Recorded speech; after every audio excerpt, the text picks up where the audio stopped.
Thank you so much, Katrina. Hello, everybody. We're just giving you an extra minute, everybody, to get organised. It is Thursday evening. It is 7 o'clock. So between going from the day job, maybe organising your other commitments, we love having you here with us. And we really appreciate you joining us this evening. So it is International Project Management Day, November 4th. So this evening's virtual panel discussion is focusing on the future of work, respond, review, and reimagine. Those of you who know outgoing President Jackie Glynn will know that Jackie is brilliant at pulling things together in terms of what are people talking about now. This was the brainwave of Jackie. What are our focus points? What is it that we need to discuss? What is relevant for project managers and what's happening in our industries? And as you can see there now that the event is sponsored by the Project Foundry, and we are also going to be talking to, as part of the panel at this evening's event, the CEO of the Project Foundry, that is Declan Ryan. I've loved chatting to Declan about his views on this topic and so much more. We're going to be hearing from him in a few minutes. And also Margaret, who is the owner and director of the ICE Group. And she is a major advocate for the 4-day week, given hybrid working models and that have been sent out across the country, which are being discussed in every family, the length and breadth of the island.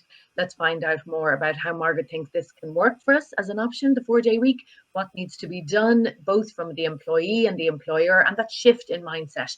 And Jackie Glynn herself, the president of the Ireland chapter of PMI, is going to be looking at what is the effect of all of this, the future of work, on project managers, on you individually, your companies, and also as well how the Project Management Institute can help you.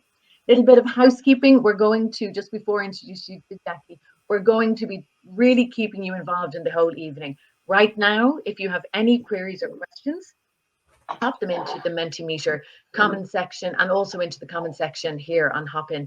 And we'd love to hear from you. And questions, we're going to be asking them throughout the evening. It's not really stilted. This is for you. So this is your event and what you need out of it. The questions that you have, we will be addressing them as we go. We're going to have a hard stop of 8:30. We know time is tight and you need to have that work-life balance, as Margaret's going to be telling us about. So yes, we're going to stick to that. Questions, as we said, keep them coming through. Anything that you want to put to the panel, I'll make sure and help you do that. And I think now it's time to hand you over to the outgoing president of the PMI, Jackie Glynn. Jackie. Thank you very much, Tara. I really appreciate that. And thank you again for hosting us so effectively. We've had a great relationship with Tara during my tenure. She's added a level of professionalism to all of our flagship events, and that is really great. International Project Management Day, started many years ago, over 20 odd years ago, I think. And really it's about taking time to recognize the hard work and effort of the project management community, because as we know, as project managers, we just get on and do and go to the next project, and it's time to kind of take a day to reflect on what we do for the project economy, what we do for our projects and our team, and also take a moment to collectively think that there are 17 million project managers worldwide, and our community in Ireland is part of that. So I'm delighted that Tara is hosting us, and our Director of Events, Katrina. Thank you very much for all the organisation, Katrina. She's a professional. She has just been superb in her tenure.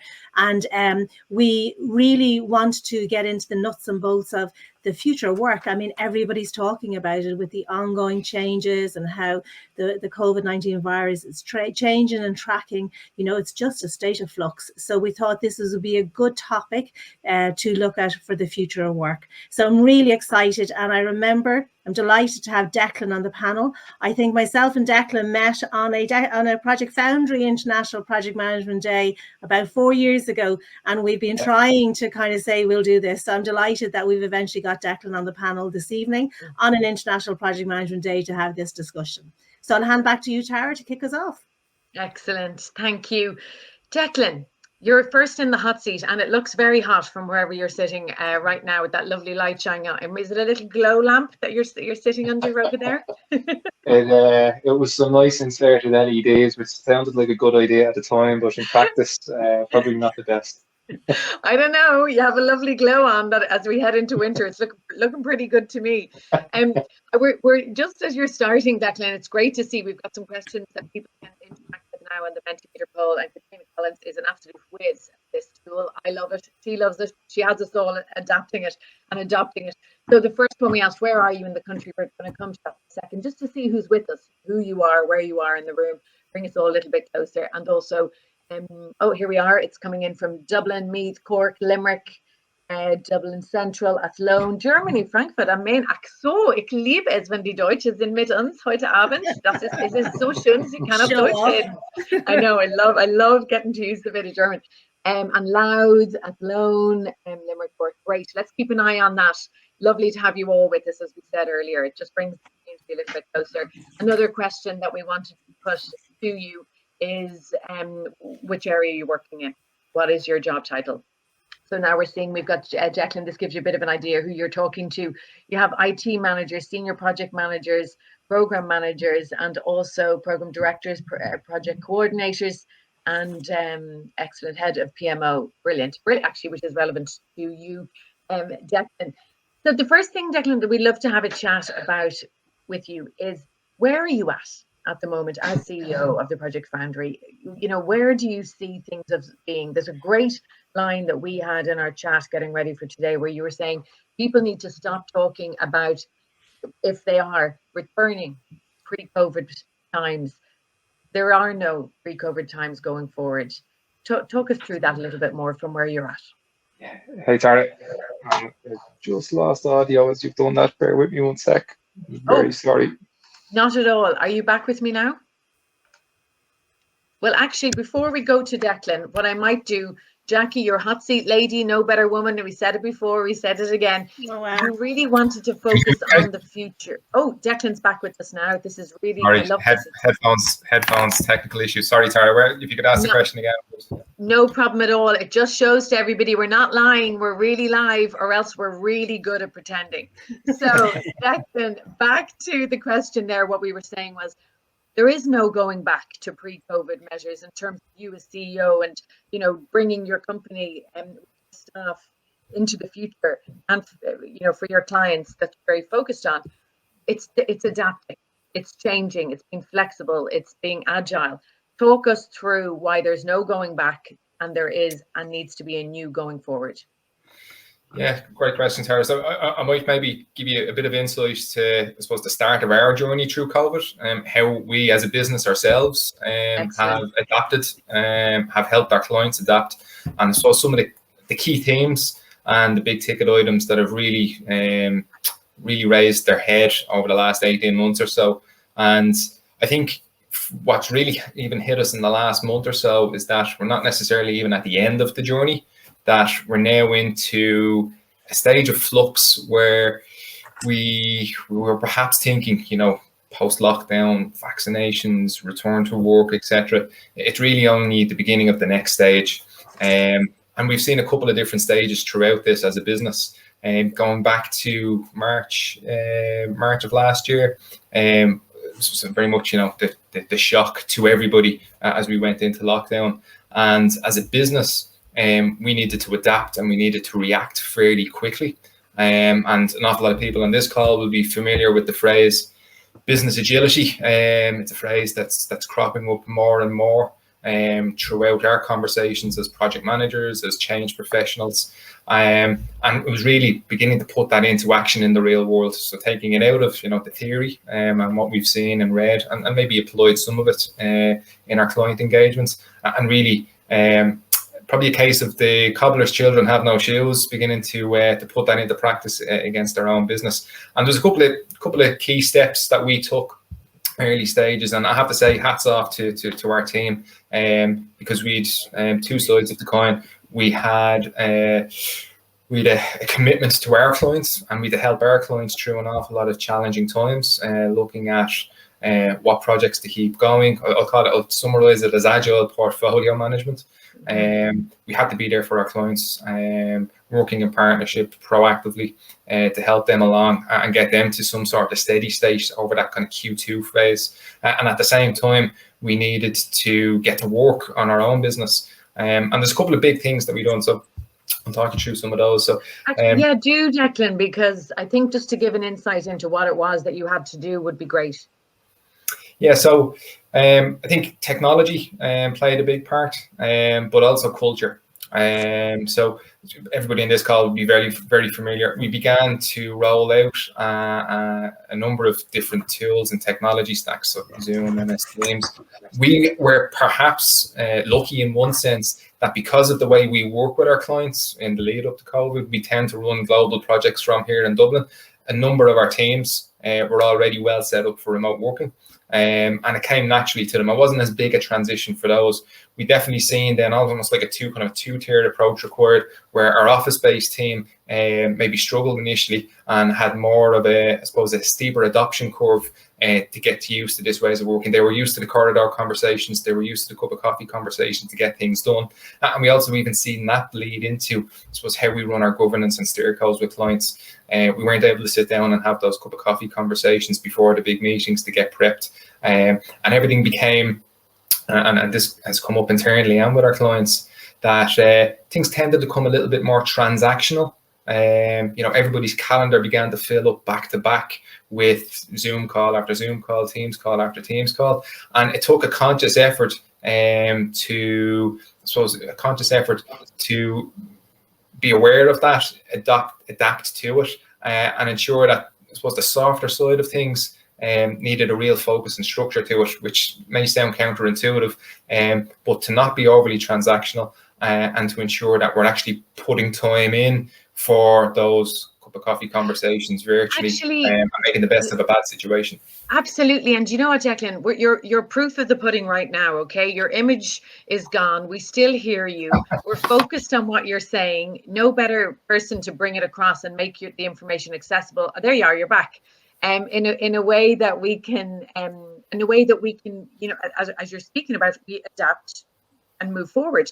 Here you have a question coming in, or kind of, I think is a time and what you're addressing at the minute is exactly what you're talking about. Is your organization undertaking or planning to undertake transformational levels of change? So the answer is obviously overwhelmingly currently yes. And you are in the middle of doing that at the moment, and you're telling us how and why. So yeah, please tell us a little bit more about it. Yeah, so fascinating to see those stats come through there, Taragh. Yeah, it is, isn't it? And it's, I don't think there's been any point in time, if we'd asked this question at any stage over the last decade, through various, digital transformation, hot topics, nobody would have suggested or seen that you would get that ratio of yes, we are transforming, or plan to transform soon. That's absolutely unbelievable. I think the important thing for everybody to remember, and this can get forgotten about, is that, I suppose, from trying to define your North Star, which is key to any successful transformation, nobody has nailed this. So no business, no organization, no team, no project, nobody has absolutely nailed what this semi-post-COVID world looks like. And I think that's really important to manage that, or really important to remember that, everybody is pretty much in the same boat. Again, that hasn't happened where it's been globally, no matter your industry, no matter slight differences per industry, but no matter your industry, no matter your location, everybody's trying to get to grips with the same thing. So we should remember ourselves that, there's a level of, we're all in the same boat, and we're all experiencing the same challenges. None of us have this absolutely nailed from what the final answer, what the final solution looks like. And everybody's end state is going to be very specific to their organization or their business. And only by going through this process and pretty much learning as we go, we're ultimately going to hopefully be able to find some North Stars and some end goals in the not too distant future. But I wouldn't hold my breath. I think we're in this for another prolonged period of time. Absolutely. Declan, one thing I'd love to know, look, we know as leaders, in your position and others listening now, or other project managers at different stages of their career, from middle management up perhaps for this question to more senior roles, we know leaders are challenged by the current situation, because you can be trained and have life experience for everything except the ultimate disruptor that this is, okay? So leaders are learning as they go in an unprecedented way, as you alluded to a second ago. How are you doing that? So people are looking to you. You spoke before as well about your chief people's officer, and we'll get to that in a second, about your staff and looking after staff and adapting to their needs, as well as the needs of your clients. How are you as a leader? Where are you looking to? Where are you as a project manager getting your information, and how are you adapting personally and professionally? Yes, a couple of questions in there, Taragh. So let me, in some sort of sequential manner, try and cover them off. So I think we need to remember. So I'm CEO. I'm a leader of a brilliant team of people. But at heart, I've grown up with and I've been trained with a project brain. So I think as project and change professionals, we're actually in a very lucky or even enviable position, if we can say that we've actually got an awful lot of the core skills that are absolutely necessary to be successful in this new world. They're actually going to become the core skills that are going to differentiate people in the workplace around being successful. So I think, we should all take some level of comfort that no matter where you are on the project journey, whether you're head of PMO, whether you're a program director, whether you're a project coordinator, that you've gone through the process, you've gone through the training, you've understood and you've applied this multiple times in various different environments. That shouldn't be forgotten about. How I begin to bring that into my own day-to-day, week-to-week, quarter-to-quarter, I've got a very understanding team. Built a huge amount of trust and rapport with that team over the last 5 or 6 years, and I lean on that team heavily, probably more so than I ever have before. And there's a great understanding there that, as a leader, nobody's experienced this. Nobody can actually put their past experience into action. They can't call upon what they did the last time around. Everybody's going to make mistakes, leaders included. And I think the culture that you build into your business, your organization, your project, your program is going to become even more important than it always has been important. It's going to become even more important over the next 12 to 18 months as we come out. Again, we're still in flux. We've moved beyond survival stage. We've moved beyond the real disruptive change. And now it's trying to find how successful perhaps we can be. And there's going to be mistakes. There's going to be opportunity cost. And I think people need to understand leaders are actually going to make mistakes that perhaps they wouldn't have in the past. They're going to be missteps. And really those team ethos, we're going to really see who are the real teams and who aren't. Excellent. Declan, I think it's a good time to let us have a look at your brilliant quote from Gandhi. I bet you nobody thought logging onto this tonight that his wonderful name would be popping up here. So if we could change ourselves, the tendencies in the world would also change. As a man changes his own nature, so does the attitude of the world change towards him. We need not wait to see what others do. I mean, it's just a lovely quote. And why did you choose that, Declan? I think it's very relevant to what you've just been saying. Yeah, so I think I'll use the phrase PMO here, but as project professionals, we are going to be tasked with driving an awful lot of the change to come, and we're handling an awful lot of the change currently. An awful lot of the time, in all the organizations that we deal with, or the majority of the organizations that we deal with, the PMO has been central to rolling out new ways of working, new technology, I suppose helping the different business units and leaders deal with the various elements of change. And also, I suppose, the new technologies, disruptive economy, innovation, emerging tech. The PMO is going to be at the heart of implementing all that through a transformation, digital transformation, agile transformation, traditional business transformation, if there still is such a thing.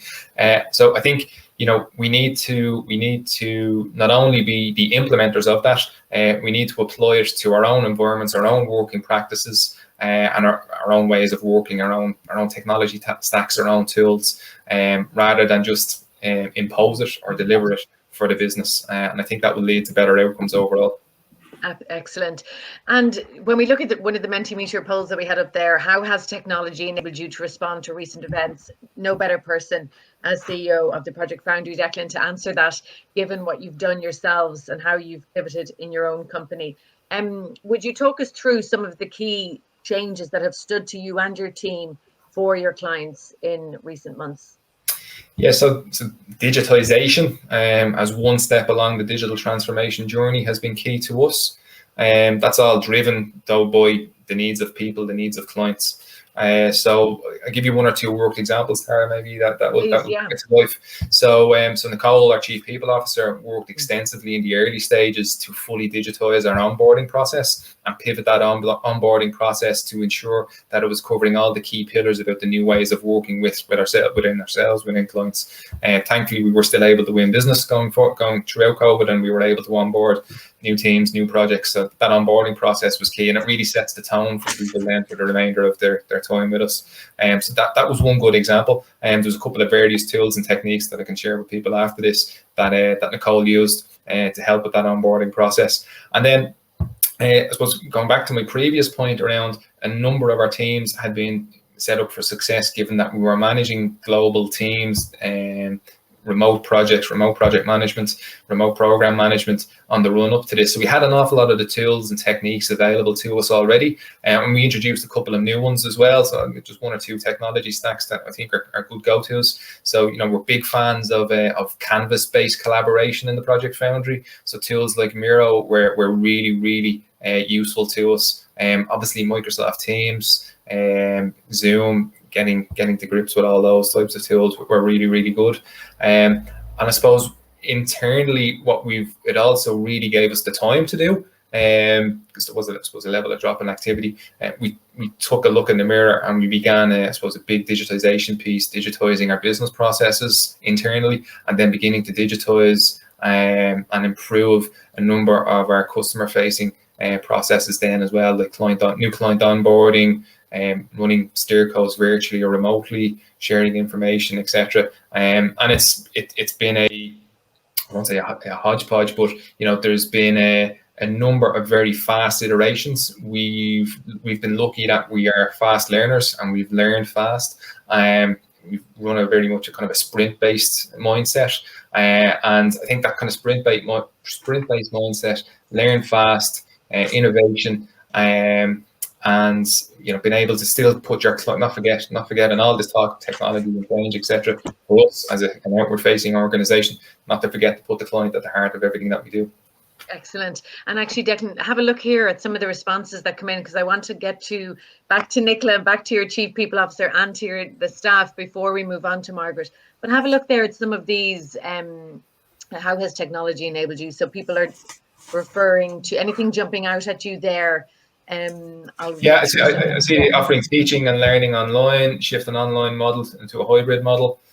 So I'll maybe talk you through some of the themes we're seeing from the people side of things. So please.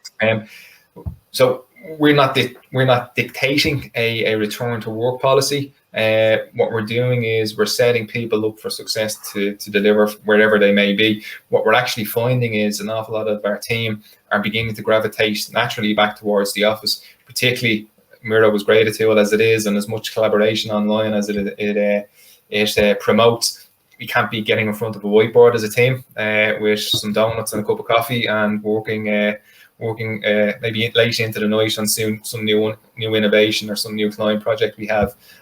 So Nicole's done a fantastic job there from it. I suppose I'll call it a change management perspective. You know, communicating it out, adapting, but also actually listening to our staff. We've stood up a culture council to give people a forum to have, I suppose, a louder say, to funnel their feedback and see, you know, as a management team, as a leader, not to go in thinking that we have all the answers or we'll happily make those mistakes, but to keep our ear to the ground and hear what our staff want to say. And ultimately, you know, we've heard and we begin to see there's an awful lot coming into the media at the moment around, say, the Great Resignation and, you know, the battle for talent, etc. I think this phase in particular is going to be absolutely key for businesses, for projects, that being able to hold on to your brain's trust, and that in itself is going to be a win. And as well, obviously, beginning to and continue to attract in new top class talent.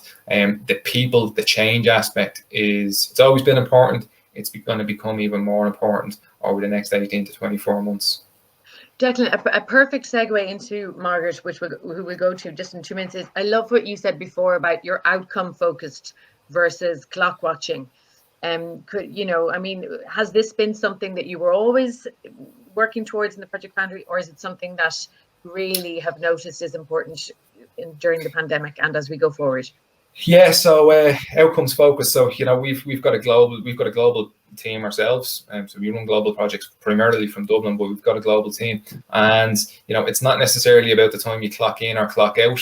It's not necessarily around having, we say, bums on seats in the office. It's around outcomes focused, and I think that's it's not necessarily a new concept, but it's definitely becoming more prevalent.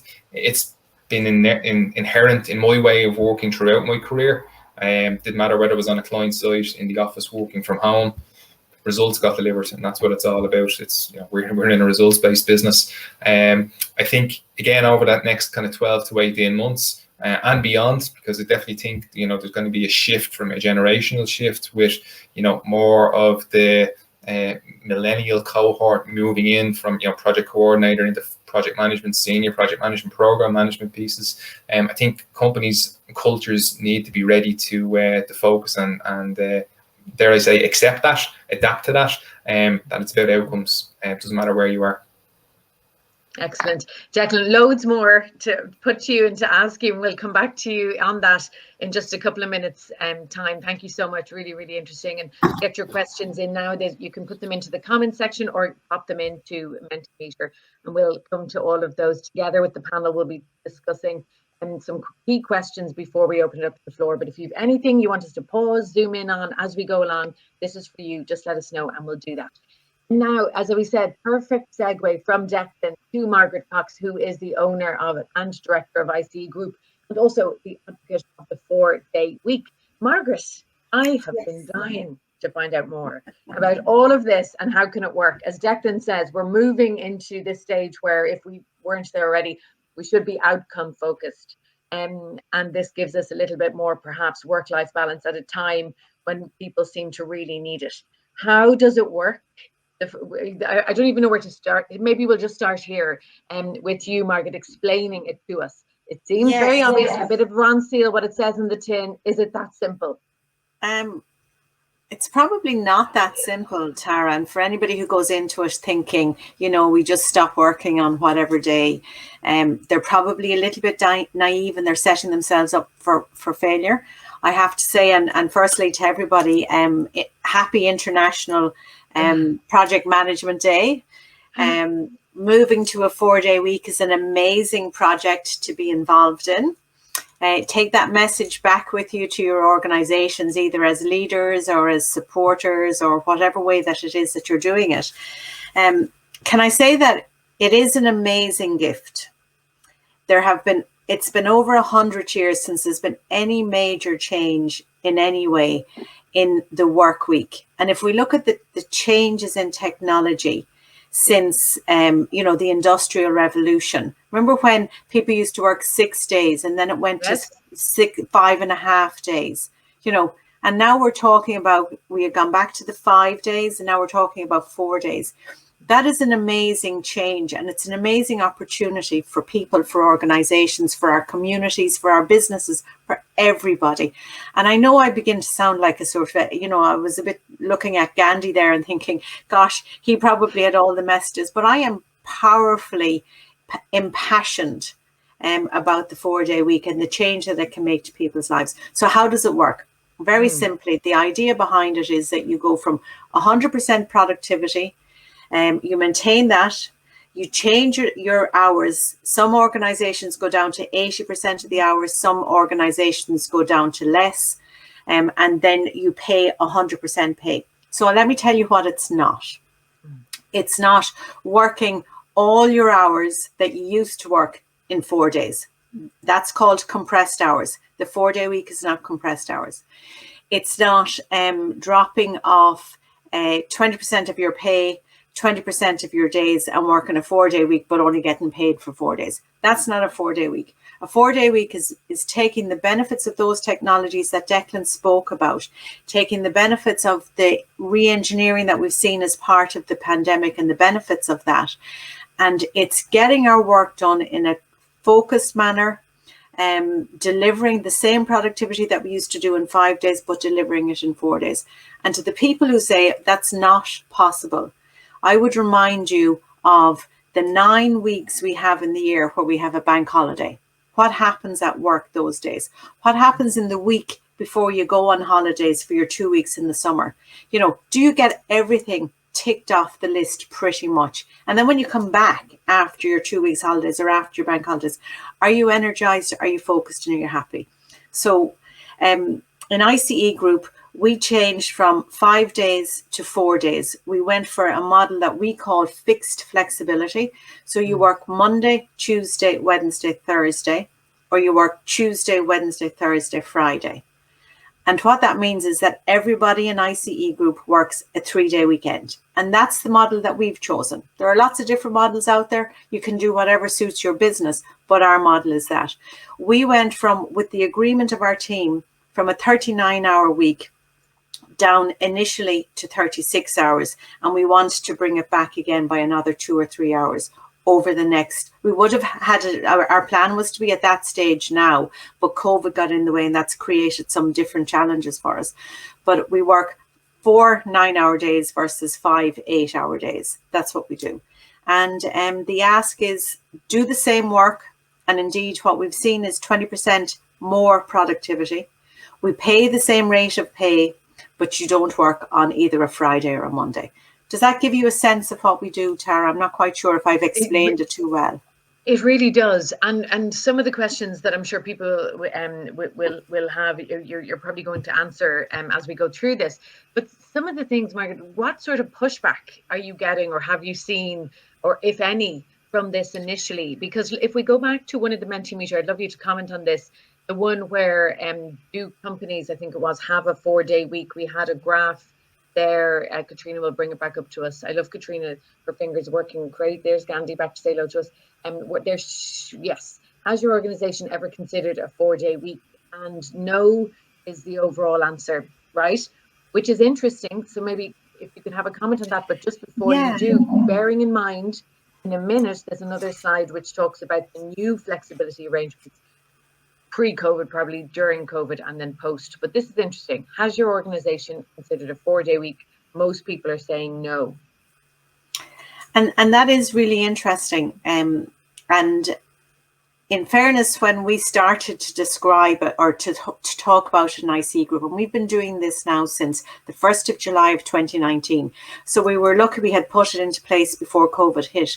And we had gone live. We did a trial for 6 months and we went live from the 1st of January 2020. And when my fellow director and co-owner of the company, Phelan MacDonald, said to me, we were looking at our strategic plan for 2020 to 2025. We were saying, what are we going to do? What's our vision for the company? And our vision for ICE Group or for ICE Group is we want to be world leaders in what we do. We're a recruitment company, we're a training company, and we provide outsourced services.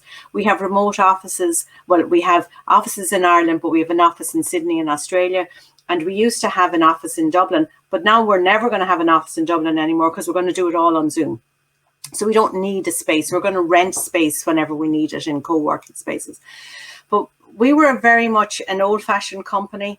We were agile, in fairness, using the words that Declan used. We were dynamic because we work with our customers, and customer-facing customer service is what we're about. But we wanted to go beyond that.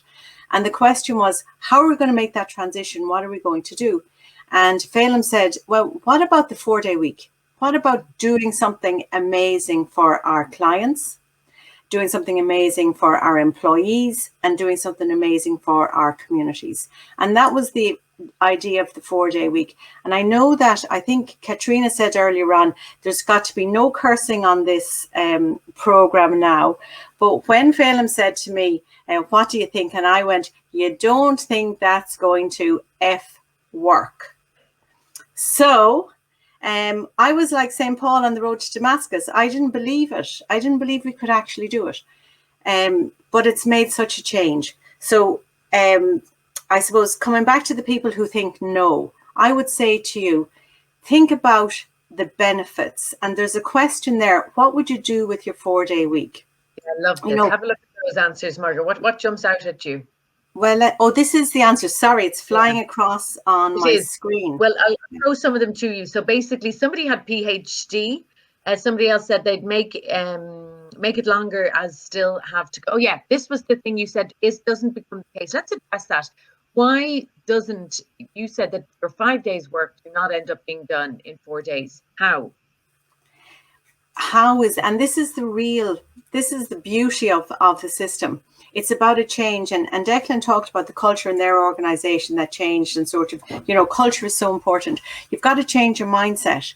So the mindset is, how many people here, and if we had, I should have given you this question, how many people go into meetings and come out of meetings at the other end and they went, what a waste of time. Yes. Now, imagine that waste of time and multiply it by the 7 people who were at the meeting, 5 of whom didn't need to be there. You really only needed 2, you and the other person that was really going to make a difference.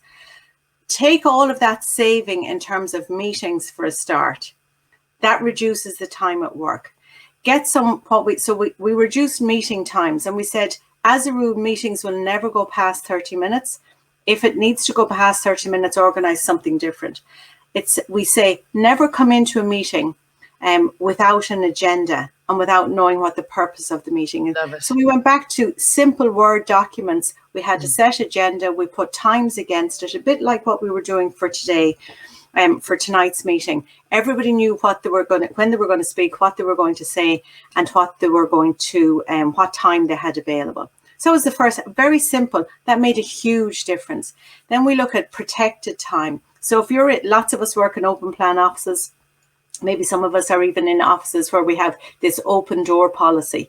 Well, sometimes it's okay to close the door, or sometimes it's okay to put a sign up. We have little stick men we bought in IKEA, and you put them over your desk, and that basically says, do not disturb. You can have anything you like, but it gives you protected time. So if you're working on something, you want to get it done, you're working to a deadline, and you don't want to be annoyed by interruptions, you put up your protected time.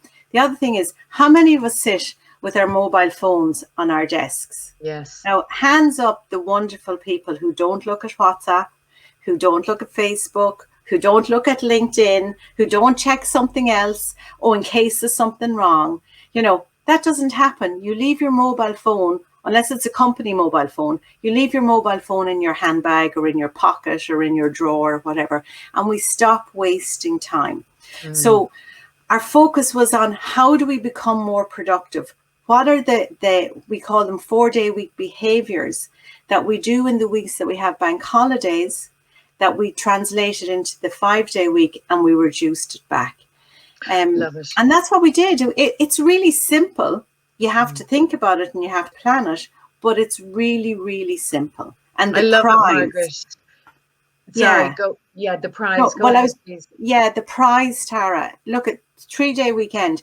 I can go swimming on a Friday morning in Salt Hill, just to make you all jealous. I did see there was somebody there from Galway earlier on, but can you just imagine in Blackrock on a Friday morning, you're able to go swimming, come home, dry yourself, do things, whatever you want to do for the day. Maybe it's those household chores. Maybe it's going to the supermarket. I hate going to the supermarket, but I get it done now maybe on a Friday, and I have Saturday and Sunday to myself to do things with my family, my children, my husband, my parents, whatever it is. I have time. And the greatest gift that we can get in this world, or give to the people who work with us, is time. Absolutely. And you know what, Margaret, people are responding to you there and to what you're saying. So some of the things that people are saying that they would love to do, and I do want to get back to some of the more serious questions on this again, that people have. Spread personal hobbies and life admin over 3 days instead of rushing around in 2. And some of the other things that people are saying, remember that they love work. Family time, obviously planning for the future, but that's a lovely one. We're so busy often hamster wheeling. And as somebody else said, that they would basically improve themselves, follow a training, and that otherwise they have no time to do. Well done, Katrina. Your fingers are working crazy in the background, trying to pull up the ones that I started reading. But some beautiful, really wonderful examples there. Working my golf handicap, consider further education options, spend more time enjoying the outdoors. Here. There's some really lovely ones there, and these are the type of conversations we're now allowed to have as we head into more flexible working options. I'd get involved in my local community, again, something that's become a lost art. Project manage on a charitable basis. Wow, again, for all the project managers here, and the skill sets that you have, as Declan said, they're more valuable than ever. And also to the you're seeing this another. Hi, Jim. Jim Garrity. sounds Yeah. ideal. You should meet there, the two of you. Head off to Salt Hill and have a swim. We've heard of today on the radio Dollymount, Dollies or the Dollies of Dollymount who are going swimming in Dollymount Strand. So you guys can start your own swimming group. Oh, we'll call it the Project Management Institute. Yes. Swimming on a Friday morning, absolutely. One other point, Taragh, just to make, and I'm not sure how much time I'm on. You might want me to we're wrapping stop up talking now, but we will come back to you, Margaret. Okay, no problem. No, continue. Go ahead, please, with your point. All right, okay. So no, the other thing is just Absolutely. the environment. Just in terms of the environment, if you're not traveling to work 4 days a week, it's a 20% cut in your commute time. It's a 20% cut in the emissions from your car, and it's also a 20% saving in your expenses. So whether you're on the bus or whether you're in the car, you're saving 20% of your outcome, so of your outgoings in that way. And that makes a huge difference, particularly to younger people, you know, because the younger people then, you know, they have more money in their pockets. And maybe for family people, you know, if you're paying into a mortgage or childcare or whatever, it also maybe allows you to reduce your childcare, or indeed you just save that money in terms of the saving on expenses. Absolutely, Margaret. With COP ongoing as we speak, that couldn't be more timely. Will we have a look at your quote before we move over to talk to our president, Declan? So would you like us to talk us through why you chose this? The next decade of work, as evidenced in the growth in virtual and hybrid work arrangements, will lead to greater efficiencies from an organisation perspective and some gains for individuals who want greater autonomy and a choice in their work. I suppose, look at, if we think about, I talked to an engineer, with all due respects to the engineers who are here as project managers as well, but I did talk to an engineer about 1.5 years ago, and he said to me, that's very interesting, Margaret, yeah. You're able to get more productivity done in 4 days than in 5 days. Well, why don't you work the 5th day and get even more productivity again? And I went, only an engineer, with all, and I'm married to an engineer, but only an engineer could say this. I think it's time to share the opportunities that are there that have been brought to us by technology. You know, the Industrial Revolution, it made a difference to people's lives. The technological revolution, it made a difference to people's lives. COVID, and forcing us to stop for the last 1.5 years, if we don't get something good out of that, that makes up for the difference of the people whose lives have been lost, the people whose lives have been changed forever, if we don't make something better for the world, for our organizations and for our people. So, you know, that's a reason I think that this particular comment and this particular quote is so important. It is time to change, and we can make life better for people. We can benefit from the virtual and hybrid work arrangements, and we can look at how we can get the same work done in 4 days. And in our case, in ICE Group, 27% more productivity, 33% increase in wellness scores, and our single day absenteeism, where people ring in on a Monday and sort of say, I had a bad curry the night before. That doesn't happen in ICE Group anymore, because we don't need it to happen. We're energized and we're focused and we're happy to come into work. Beautiful, Margaret. And of course, the goodwill to the company is off the charts, which Yes. is emphasized by those statistics. You know what? You'd swear yourself and Declan got together and just made this so easy for us all to have a listen to you both, how things are, how things can be, and of course, how it was all made very seamless by, of course, the outgoing president of the PMI Ireland chapter, Jackie Glynn. Jackie, the future of work, respond, review, reimagine. As always, you come up with the points to keep us chatting and enthused and get the brain going, and also to tackle things that we're worried about, that we're scared about, and not frightened. You're never frightened to put those conversations out there. What was it, listening to Margaret and listening to Declan there, what was it about this topic that you really said, I am not leaving today until I get this across for project managers and for the project managers? I think there's a couple of things. I mean, I think there are organizations that are like, Declan's organization, that are looking at the different models. And I think there are other organizations that aren't embracing it as much. And I think the concept of 4-day week is fantastic. And I think, Margaret, your point about carbon alone is like worth considering with the pledges our government and European governments have made this week. So Yes. that alone should be driving from the economy downwards into organizations to do something different, let alone the personal choices it gives us in terms of being able to go for that swim, or, you know, being able, I remember during COVID reading one article from somebody I knew on LinkedIn, and he documented how bringing his girls to school, he'd never done it before, and how he wasn't giving it up when lockdown was over, because that was his routine. Get up, have breakfast with the girls, bring the dog with him, go for a walk, leave the girls at school, and then go do work. And he'd never experienced that before, and he didn't want to give it up. So I think there's lots of things that we have experienced, having been on the hamster treadmill, that we kind of go, well, why would we want to go back to that? And I think what I want to cover in this bit is more about the personal piece, about what we can do as project managers.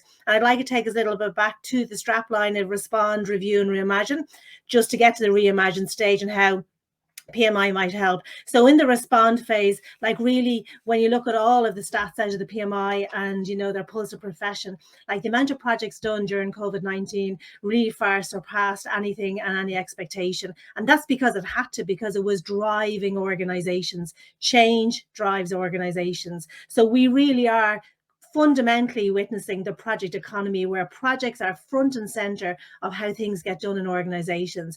The second thing is that what we saw is that disruptive effect, because, you know, we have people who've worked in global organizations their whole career, excuse me. So working like in a hybrid fashion was probably, you know, normal, but not normal for everybody. And the fact that we had to move to that like overnight without even a thought to it, like no preparation, no nothing. And then for project managers to have to deal with that, they really had to rely on what PMI called our power skills, and they would be the empathy, collaboration, and communication. Hold on, I have to have some water, apologies. And you're allowed, because we're human, and I'm going to join you.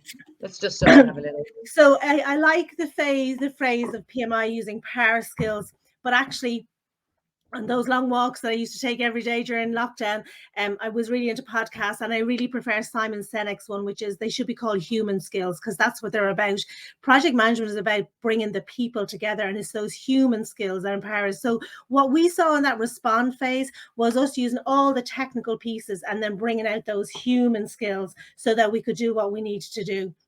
And I suppose that brings us on to the review stage. So to Declan's point, like we all thought that, like, well, I certainly thought 3 or 4 months and we'll be out of this and we'll be back to what we do, or 6 months, or yes, even September, October this year. I mean, it's ongoing change. So in the review phase, we kind of have to take a step back and look at what we're talking about. And I find it very, very interesting what Declan was saying, because Deloitte did a future works, report this year in 2021, and they talked about the worker-employer relationships and 4 different kind of types of them, right? The first one is work as a fashion. So that's like where employees are just actually responding and reacting to keep their employees, doing anything to retain. The second one is, war between talents. So where, workforce, people are seen as interchangeable and can just be slotted in anywhere. So no personal gain to that. The third one, which we're always all probably a little bit more familiar with, is work as work. So you're professional, but meaning and purpose is something you do outside your life. Whereas Deloitte talks about the last one, which is called, we've talked about purpose-led organization. Now we talk about purpose being unleashed. So really about that communal shared purpose. And I think, Declan talked about it in terms of focusing on outcomes and focusing on getting the job done. And really the focus is, when we go into review, it is about moving beyond what we called a survive mindset to a thrive mindset. So we've been in that survive mindset through the respond, the review, and it's really about recognizing, and I think this is really important. We talk about transformation and North Star, and that's like, we're here and we're here A and we want to get to B.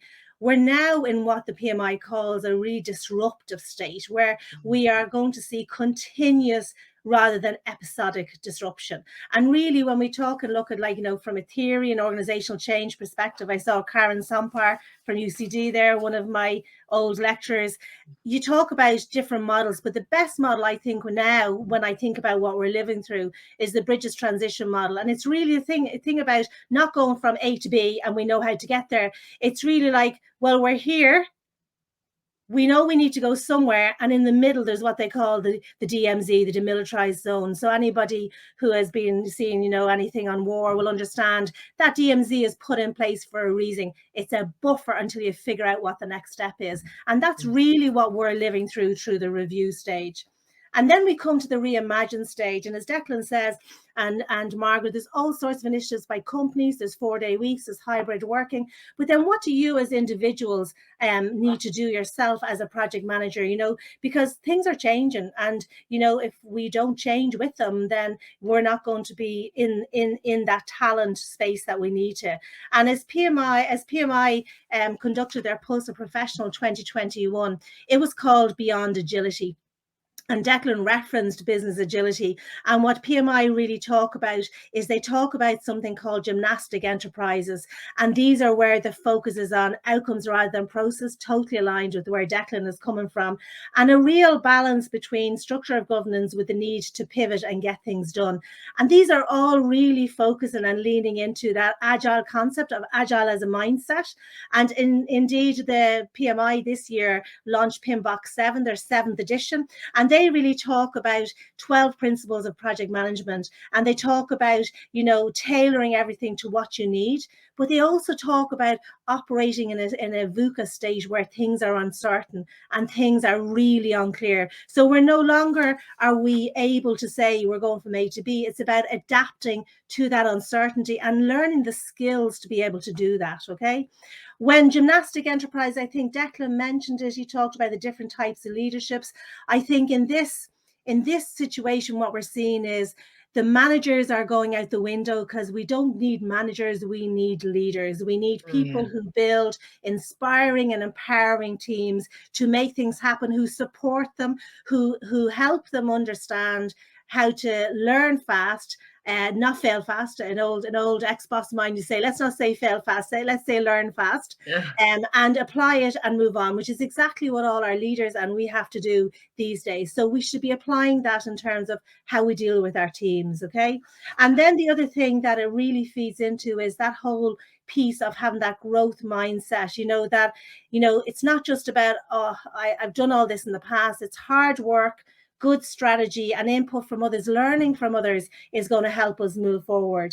So really, when we talk about gymnastic enterprises, we're talking about being able to, when you look at what happens in agile teams, they're typically between 7 to 12 people at most, and they typically are multi-skilled, and that's because you can use them in different places. So when we're talking about building people and their teams, that's the best way to do it, so that they have other options. So how does PMI support you then in terms of what you can do? I think, you know, when I think about what PMI has done in the last 18 months, I don't know, I believe it was by design, because, you know, they couldn't have pivoted that quickly, but they've perfectly positioned to where the world has landed. So they've talked about gymnastic enterprises. They've released PMBOK 7, which is all about outcomes and tailoring what you need to get done and empowering your people through servant leadership and learning all the tools to be able to do that. In the same way, they also have focused on, you know, that project managers are now change makers. That's what we became during this transition from pre-COVID world, is that we're the people who make ideas come into reality. And really what PMI have done is they've launched a whole series of micro credentials. And I think this is really important, because we talked about the talent on war there and about people wanting, you know, remote working, hybrid, be able to have some time to themselves. But we also have to skill people up. And micro-credential, according to Forbes 2021 in October this year, highlighted the absolute value in doing this, because it's scalable and allows people to learn and apply exactly what we as leaders are doing now through this whole COVID experience. So some of the things that they've launched in their micro-credentials has been the organizational change transformation. And that's a 3-step micro-credential. I have to say, I've done the first one myself. I couldn't rate it highly enough in terms of thought leadership, which is all associated with the Brightline Institute. So the message really here is all that information is there for you as members of the PMI to get access to skill up, to be able to, skill and make yourself relevant in the world as it's changing. But you have to reimagine it and be prepared to go on that resilient and adaptable journey. And I suppose the last thing is, that's what PMI Global are doing. So what are we as the chapter going to do to kind of help on that journey? And I suppose there are two things that we're focusing on doing. We're focusing next year on bringing some special interest groups to light. And the two areas that we're going to focus on is in the areas of PMO. So basically, anybody who's been in the PMO space, it hasn't, like, I've been in it quite a while, and I've learned on the job, and it would have been great to go to people. So we want to create that community of PMO experts. And then the other piece that we're going to do with a special interest group, or a guru group, as she likes to call it, Helen Mahon is going to lead the Organisation and Transformation Group. So that's what the Ireland chapter are doing to try and, root our project management community in what PMI is saying is going to be the fundamentals of the changes and how we're going to drive change in the project economy. Excellent, Jackie. And for anybody who wants more information on some of the reports that Jackie referred to there, they're all going to be on screen towards the end. We're also, Katrina Collins, who is really our Director of Events, is going to put them into the Mentimeter poll at the end of this, and also they'll be shared in the comments, so you'll be able to copy and paste them. Really important, some great reading in there, as recommended by all three of our panelists, by Jackie and also then by Declan and Margaret. Jackie, something that I'd love to have a look at, because you referred to it there, and well done to Margaret for adapting on Karan's quote earlier. The question that's on our screens here. So what do you think of some of these answers? What will be the most difficult aspect of managing people on projects in hybrid model of remote working? And I'd like all three of you to answer on this. But Jackie, if you could, begin on this, how do you see those challenges being faced? So I think there's a couple of things, and to be honest with you, Tara, like I think I mentioned it, I think I'm in the unique position that last year I onboarded remotely, and I also exited remotely a year later, and I was only in the office for 3.5 days in the organization I worked for. So I think that's probably going to be typical of what most people are going to experience now, or have, or will do in the future. I think the challenge, the interesting question, I think, is that when you work in a global organization, that that becomes the way you do business, right? When you've flicked overnight to we have to work from home, it becomes the way you do business. When you move back to a hybrid model, you have to really work, for me, to make sure that the people who have made that choice not to be in today, that you include them in the conversation, that it doesn't become, whoever's in the room. And I don't think that's a skill that we've all managed to do really, really well. And I'll say personally, I've often had roles where I worked from home, or my team did. And sometimes the other people might be on the text saying, what was that? Can you bring up this point in the room, because they're not hearing me, because whatever. So I think there's some soft skills there that we have to, adjust to be able to bring that total conversation and inclusion for everybody who's wherever they may be located. I think brainstorming can be more difficult, but again, in global companies, I think it's a question of getting used to and understanding how you might do it. I think your point, Margaret, is very well made about 30-minute meetings. The same goes on Zoom.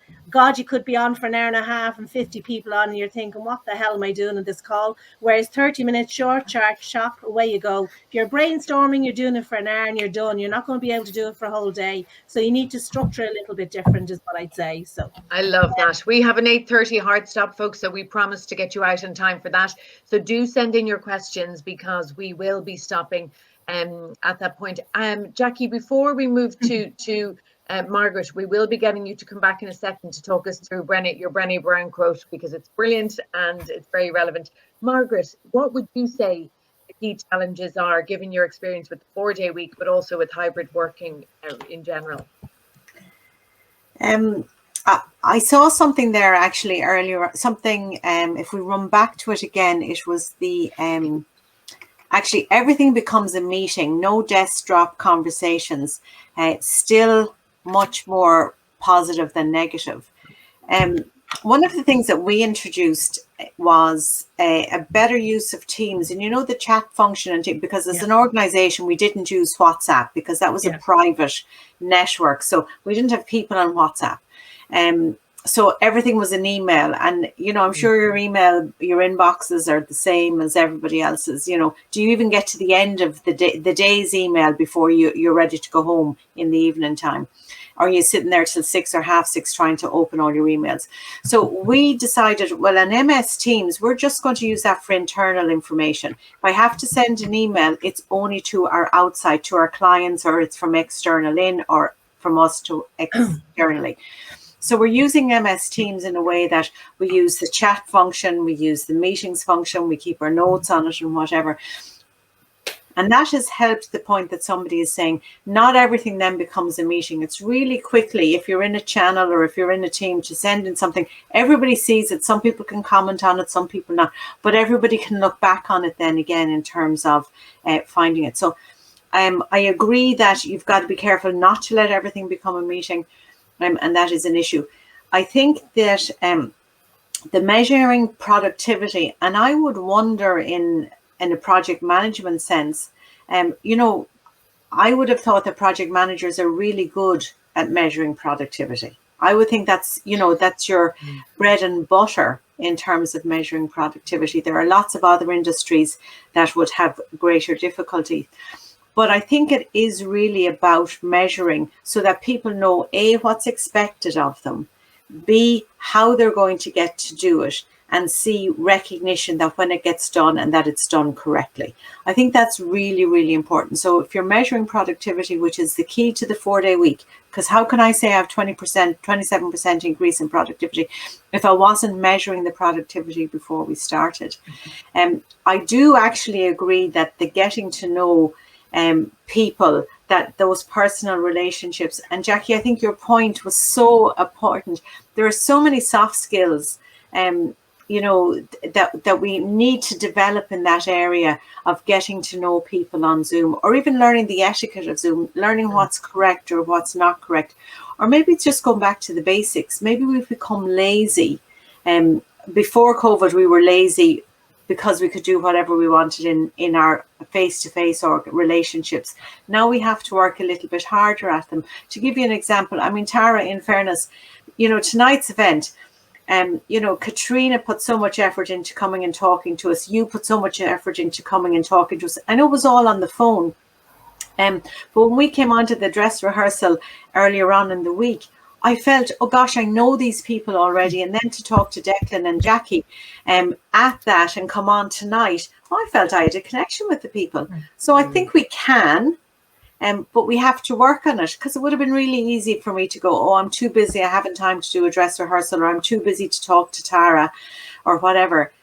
So yeah, we have to learn those skills, or we have to make commitments to do that kind of thing, I think. But it is really important to build those relationships, because if you don't build loyalty, I've seen it in one particular, we lost a good person in the last couple of weeks. They came on board, they were with us, and they left for another job very quickly. And I think the reason they left is they had no loyalty to the organisation, because they didn't know us properly.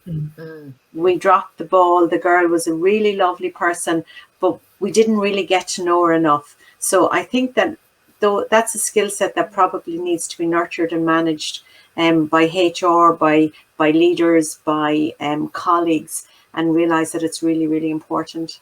Excellent. Some really, really good points in there as well, Margaret. Thank you. Declan, so the same question to you before we move on to the next part. I think it's possibly a summary of some of the great points the guys have made. For me, that one, building relationships with people, that Margaret just finished on. Yes. We use the phrase building trust and rapport. So with our own teams, very difficult to do that in a completely remote working environment. So I think the hybrid model, when you are in the office, when you are face-to-face, maximising that time, talking into some of the themes that Margaret touched on earlier in the discussion, is going to be absolutely key. I think of it in terms of our clients, our sponsors on various projects, and the building that trust. they inherently know that they're not going to get any surprises. It's not impossible, but it's going to take a longer period of time to do that. Our own experience has been, I kind of phrase it as opportunity cost. So we were able to onboard and new hires throughout COVID, which was fantastic. How we've gelled as a team, even with the efforts and with some of the tactics that I spoke about earlier, I'm still convinced that there's opportunity cost from coming together as a team through that traditional, it's I always get this the wrong way around, storming, forming, norming, performing. I think that process is always going to be a little bit slower. So maximizing that face-to-face time is going to be absolutely key. Excellent, Declan. And while I have you, we touched on before talking about the gig economy versus the knowledge economy and where we're at there. Could you talk to us a little bit about that and what you're seeing? Yeah, I think there's a multi-tiered economy beginning to develop. So, you know, there's definitely the gig economy and the project economy, extremely different things. I think when you want to look, particularly to this forum, you know, knowledge workers. So again, we're talking about project professionals, highly trained individuals in the big scheme of things. So we've certainly seen recovery of certain industries happen much faster than others. So there's definitely still a disparity between, so perhaps maybe retail is a really good example, hospitality obviously another one that would spring to mind, versus one of our biggest clients is in the life sciences space, and COVID was actually a boom for them. You know, their business went up, so that's going to have some fascinating consequences a little bit further down the line. So we definitely see a 2 or a 3 track approach out there, and I think there's opportunities in that as well for everybody else. But there definitely seems to be recovery faster in certain areas, certain sectors of the economy, and I suppose people still trying to adapt or still just trying to get back past the survival stage in other sectors. That's ultimately then going to lead to back to people and the talent piece. That's then going to lead to challenges for people working in those sectors and opportunities if there begins to be an exodus out of those sectors into other sectors that may people begin to upskill, cross-skill, use those transferable skills. So we're in a really, really interesting time where I suppose all these, let's call them macroeconomic trends, are only really playing out in front of us, and those who can adapt, again, that business agility piece, those who can adapt and take advantage of them are the ones who are going to probably get ahead a little bit quicker. Excellent. Thank you, Declan. That's really interesting. And it kind of brings us back in some ways, Jackie, to your quote, talking about growth mindset, with obviously Carol Dweck, but talk us through your Brené Brown. So Brené Brown became a kind of a focal point during my lockdown, where I listened to her podcasts, and she's a number of them, and she's a number of books she's written, Dare to Lead, but Rising Strong was the one that struck with me because of lockdown, because Rising Strong is about developing that resilience and about understanding, you know, that it's about getting up. You know, we've all heard the quotes, it's not how many times you fall down, it's how many times you get up. And really when I listened to some of her podcasts with some of the leaders that she interviewed, it's fascinating stuff. And I suppose she talks about, and this is the real focus from a PMI perspective, transformation and resilient adaptive leaders. And really the central thing they have is their story plays into culture and strategy, so they know what culture they want to be, they know where they want to bring their business next to, and they stay curious, so they're interested about their own emotions, their thoughts, behaviors, about what's going on in the world, what's next, what's the latest trend. Then they understand that by staying curious with those emotions, thoughts, and behaviors, that's connecting to the people they lead, and those then affect the relationships and perception. So it creates that growth mindset, if you like. And third, and I think it's the one that Declan probably alludes to, but it's in different words, it's that ability and willingness to lean into discomfort and vulnerability, because as leaders, we don't have the answers. We're all learning because this is new. We'll try something, it won't work. We have to be able to, as leaders, lean into that and be willing to accept that. And that, for lots of people, requires discomfort and showing that vulnerability, which is really hard to do. So that's why it kind of, when I heard this podcast and I read the book and I saw this, it kind of totally encapsulated, you know, leadership for the next phase of what we're going through. Absolutely, and as you said, it touches on everything. Our key points that both Margaret, yourself, and Declan have made earlier. We're going to go to some of the questions in and out between questions that we have yet to ask you guys, and also a question that we had from Simone. She said, can she ask Margaret, did you say that your team salary stayed the same as for 5 days once you reduce your work to 4-day week? Thanks, Tara, and thanks, Simone, and delighted that you looked for clarification on that. It's a really good question because it's really key to the concept of the 4-day week. Yes is the answer. Everybody went home with the same amount of money at the end of the week as they did when they were working for 4 days, as it was for 5 days. And to Declan's point, Declan talked earlier on about being outcomes focused. And it does mean that, particularly in organizations that maybe look at billable hours, maybe it's not about billable hours anymore. It's going to be about the outcomes. So we bill for the outcomes. And then if you can bill for the outcomes, well, do you really mind if somebody got the job done in 20 minutes less than in 20 minutes more? So it is changing that mindset from the job is what we want to get done. And it's also creating, and we like to say this about our organization, we want to create an environment where people are empowered to do their job and go home, not empowered to stay at work for as long as possible. Get rid of that presenteeism, change our mindsets. It takes time, but it's really, really important. And it's that change, that shift in culture, that change in dynamics that's really important. And also don't forget the dynamic between you and your customer, because we're all commercial organizations here. You know, we can't just suddenly drop 20% of our income because we're not working on a Friday or a Monday anymore. And we still got to get the same income or more into our organizations.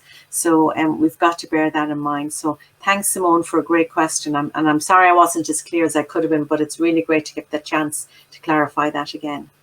Excellent.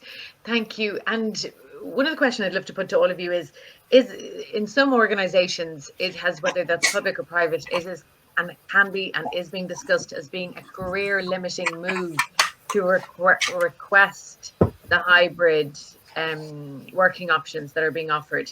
What's your, obviously the response to that is that no, it shouldn't be, but how do people and managers get around that, and leaders? Well, colloquial talking to my peers in this industry, and that would cover local companies and global companies. Pretty much most people are offering a hybrid working model. And that can vary for people. Some people are saying it's 3 days a week. Some people are saying it's 2 days a week. Some people are being very flexible with their teams and saying, you know, I only want us all to be in on one day, so let's choose which day that is for everybody. But what I'm not seeing the view that everybody will return 5 days a week. And I tell you why that is. And I think, sorry, this is my own opinion. My opinion is that I think the realization has dawned on all of us that this is something we're going to be living with for a long time. And unless we can reconfigure or build loads more offices, we're not going to be able to accommodate people safely the way we should be when there are surges or whatever, despite the vaccinations being at a high level. So I think that realization has come fast and furious in the last 6 months, that any notion that we'd be on a slow change back to 5 days has just suddenly been leveled on the ground, that actually, no, we're going to be doing this for a long time. And then that whole piece, I think the longer it's gone on, that people have understood that, you know, there were probably 6 or 7 months to begin with where there was a very uncertain future and people weren't investing, but then business like invested and started to, you know, invest in projects and move on. And you know what, there are lots of organizations that are willing to give you a hybrid working model. And the choice is, if you're not getting in your organization, the chances are you'll get it somewhere else as a project manager. And I think that's really feeding some of the approach by organizations, because it's almost like it's become something that you need to do to retain staff, if you know what I mean, because with project management, global companies, dispersed teams, it leans into being able to work remotely at least a partial amount of the time, you know. Excellent, Jackie. I'd say Margaret, Declan, agree with you there. Is there anything you would like to add, guys? I think Margaret made a great point around commercially focused organizations, and I'll speak firsthand there, is that I think, yeah, for the next while, there's a tightrope to walk there, Taragh. Our own experience, some of it factual, some of it again opinion based. You know, for I'll call it central ops core teams, traditionally office based, that's an easy conversation. Yeah, hybrid is the way to go. When you're dealing with clients, dealing into client organizations, the culture on the other side, not even necessarily your client, who's probably willing and able and is outcomes focused, the culture in the other organization that you're engaging into is still a potential, call it a bottleneck, that's fair to.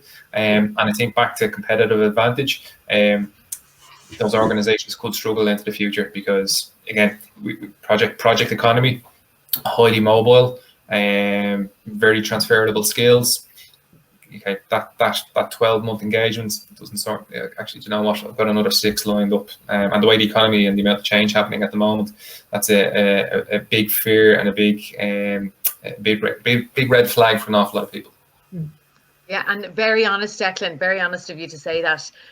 Margaret, did you want to come in there?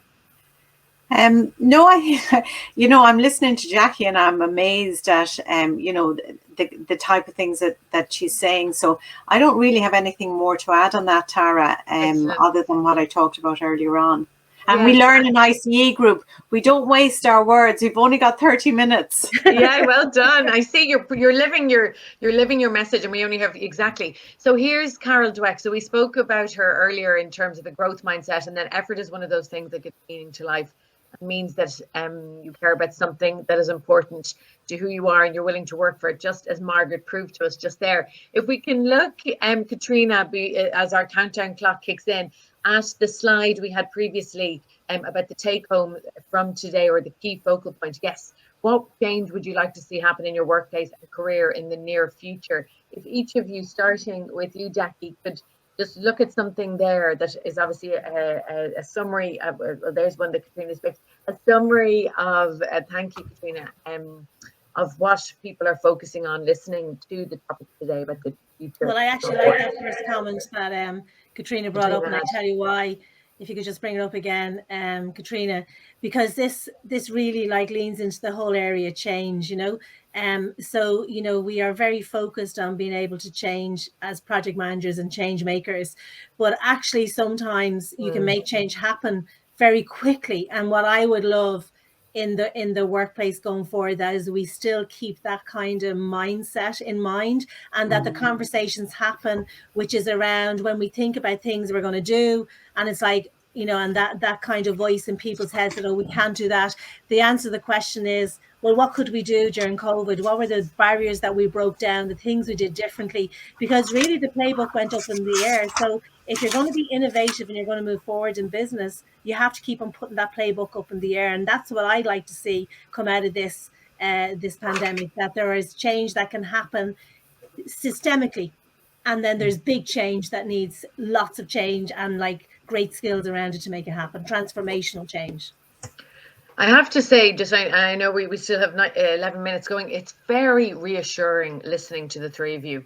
I mean, there is a lot of panic, a lot of worry for a lot of people, obviously, in whether it's in relation to COP at the moment, which is headline news every day, every hour of the day, and very real, and also naturally in relation to work, in relation to the future. But when you break it down into key points that you each have made, and people can, for further reading, drill into that a little bit more, the shoulders start to go down a little bit and people start to breathe a little bit more.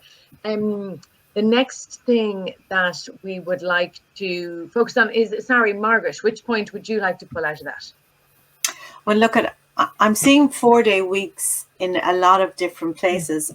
What I'd like to pull out of it is, it's perhaps for organizations time to be brave, or perhaps for leaders it's time to be brave, to sort of sit back and say, even to ask the question, could our organization do a 4-day week?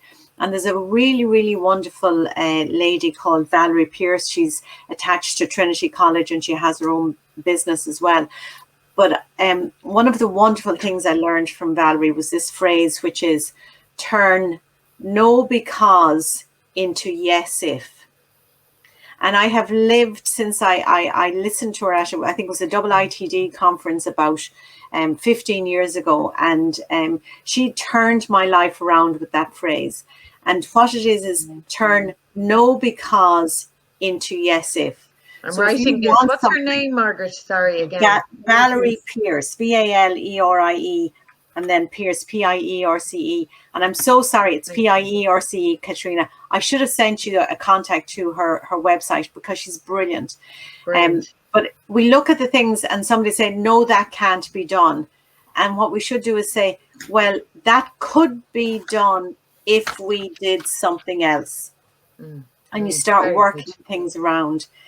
So on the 4-day week, I see lots of comments there, and I think, gosh, if you went back into your organizations tomorrow, and if your question was, what about a 4-day week? And somebody says, no, that would never work. And you said, well, turn that into, it would work, yes, if we did this. That would be, I think, amazingly empowering to you as an individual, to you in your community, to you as an organizational leader. And indeed, remembering the climate, it would make a huge difference to sort of those budgets that we're putting in place and trying to adhere to. Thank you. Thank you for that, Jem, Margaret. A question from David before we have a summing up comment from each of our panelists and get you all out on time. David Layden is asking about recruiting good quality resources difficult at the moment, as we referred to earlier. He suspects this will also force companies to accept hybrid and flexible working models. So what do the panel think? So if we can go to you on that, Declan, before we have a summary line from each of the panel, beginning with you two, Declan, putting all the spotlight on you, and then we'll go to Margaret and the final word to Jackie. I couldn't agree more, David. Yeah, I think spot on. Short and simple. Yes, I think it's a question of how long it's going to take for that to roll out, and you'll have a couple of people lagging behind. It's how quickly that's going to reach critical mass. I don't think it's far off critical mass already. Yeah, excellent, Declan. And if you can breathe and then give us, please, your final key takeaway that you want to stay with us, you want to stay in our heads as we head off into our Thursday evening. Yeah, Taragh, look, I think we're not out of this yet. Nobody has this nailed. Everybody on this call with project backgrounds in a really strong position. And there was actually one piece, there's one piece there that just popped out on that last section, which was around looking at their personal mission and vision.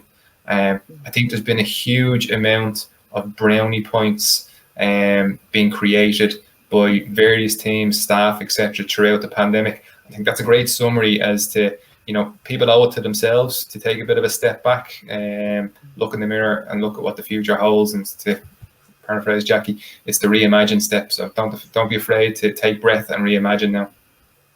Lovely. Thank you, Declan. That's brilliant. And Margaret? Well, I'm just going to sail on Declan's coattails there, and in his slipstream as he led the way. Don't be afraid to dream.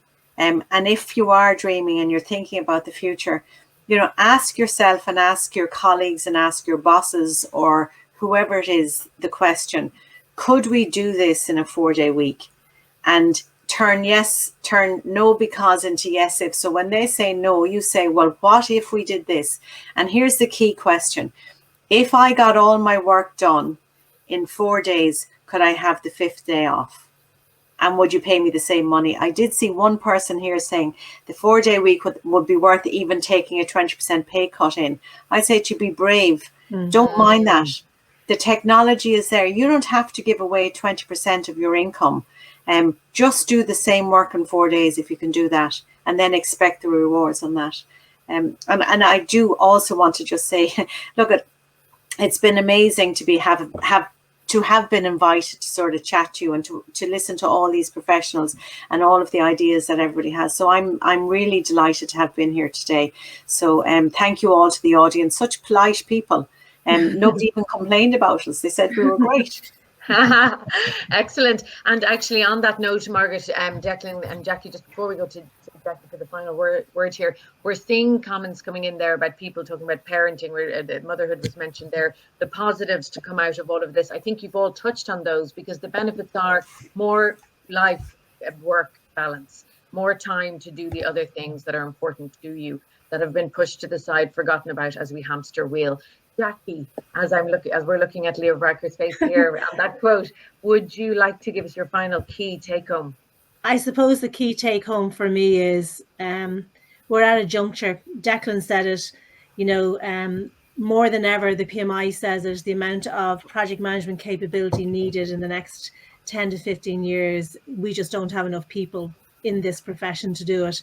So to lean back to what we did last year on International Project Management Day, we've been in the survive mode. You now need to get into the thrive mindset, and that thrive mindset is about you. And you need to reimagine what it is you want to do as a project manager. Look at what we talked about today, understand how you might, take some time to enhance your career through micro-credential or meeting with your peers or being part of the new special interest groups we have, so that you're bolstering up your CV and your experience. And more importantly, I think it's more than anything, I think the growth mindset, like it talks about hard work and strategy, but most of all, it talks about input from everybody else. So go talk to people, have a coffee, hear what they're doing, what they're saying. Living in your own little silo doesn't make you move forward. So my takeaway is you need to reimagine yourself out of this COVID-19 pandemic about what your next steps are in the project management world. Well said, Jackie. And no matter your politics, I think those words here on screen a second ago from the Tánaiste that ring clear and true for all of us. So that it is rare to have lived through this global major disruptor, and it have come through, and we are still coming through. And as he says, as we work for a permanent change for the better. So, and that brings to an end the evening that has gone so quickly. Thank you all for joining us.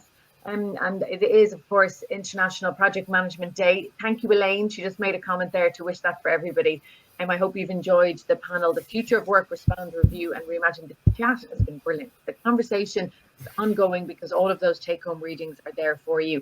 And I would like to thank, on behalf of the PMI and the Ireland chapter, following up on what Jackie said, Declan Ryan, CEO of the Project Foundry, thank you for sponsoring tonight's event. Margaret Cox, owner and director of ICE Group, who is, of course, the advocate of the 4-day week. And how could we forget Jackie Glynn, the president of the Ireland chapter of PMI. This is your final virtual panel event that you have offered to everybody. And look at the Bula buses and the well dones and everything coming in on the right-hand side for you. And lots of take-homes. Jackie, I think you'd like to say something before we sign off and over the next couple of days. Thanks very much, Tara. I suppose this is probably the last kind of public webinar. We do have other events happening in the next couple of weeks, of which the PMO SIG is one of them that I'll be heading in. But this is the last of the flagship events during my tenure. I have to say it has been a really exciting time to be doing this for the last 2 years. I think I got handed a challenge with COVID that was unprecedented, like everybody else. And I really drove my team hard on the chapter board to make things happen. And I really appreciate all their efforts. So I'll be delighted to be past president, support Jackie Fagan, our new president, come December, and to focus on the PMO SIG and growing that in the next couple of years. Well said, Jackie. And I can attest, the team are like a swan. They come together in a Trojan horse, and they just work seamlessly to keep it all going under Jackie's watchful eye. And again, thank you so much, Declan. Thank you so much, Margaret. And thank you so much, Jackie. Thank you all for joining us.